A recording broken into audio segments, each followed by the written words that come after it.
Assalamu alaikum wa rahmatullah. My name is Junaid Ahmed, son of Rubil Islam. I am from Papurita.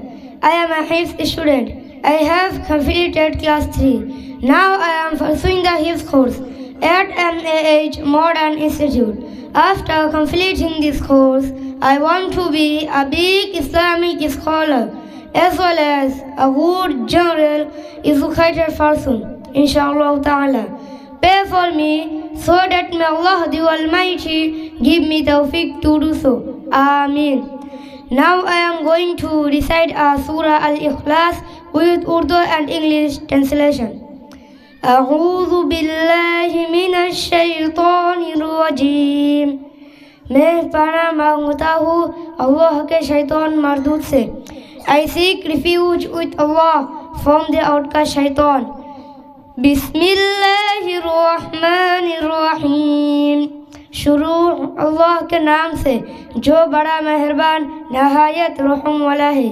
In the name of Allah, most gracious, most merciful. क़ुल हुवल्लाहु अहद. कह दो कि वो अल्लाह एक है. Say he is Allah, who is one. अल्लाहु समद. अल्लाह सबसे बेनियाज़ है. Allah the eternal refuge. लम यलिद वलम यूलद. ना उसकी कोई औलाद है और ना वो किसी की औलाद. He neither begat nor is born. वलम यकुल लहू कुफुवन अहद. और कोई उसकी बराबर नहीं. Nor is there to him any equivalent. सदक़ल्लाहुल Azeem. Thank you so much. Have a good day.